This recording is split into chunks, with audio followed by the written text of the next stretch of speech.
आप सबको मेरी राम राम।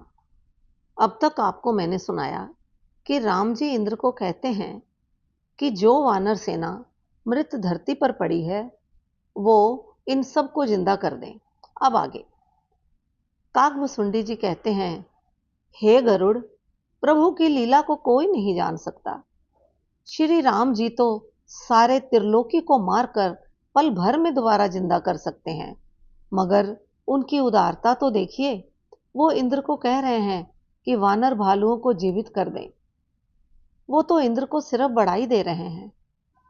कहा जाता है अपनी बड़ाई तो सबको अच्छी लगती है, मगर दूसरों को बड़ाई देना बड़ा कठिन होता है।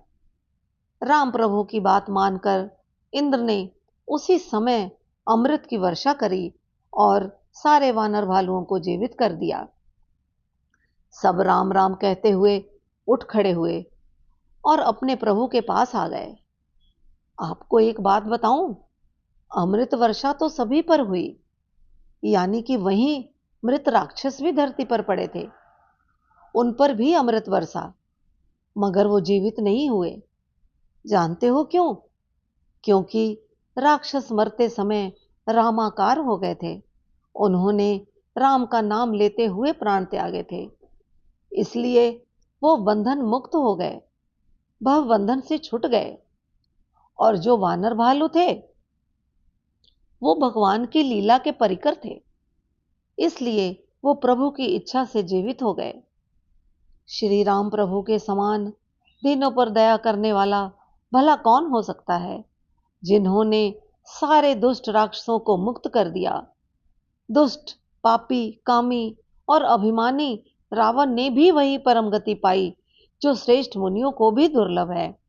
सारे देवता फूलों की वर्षा करते हुए अपने लोक को चले जाते हैं।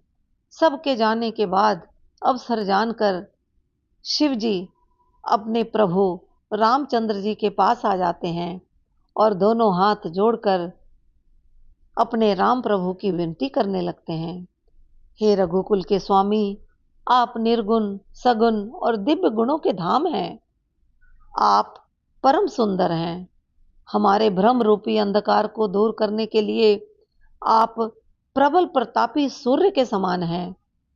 आप काम, क्रोध और मद जैसे हाथियों का वध करने के लिए सिंह के समान हैं। आप महामोह रूपी मेघ समूह को उड़ाने के लिए प्रचंड पवन हैं। आगे की कहानी अगली बार। तब तक राम राम।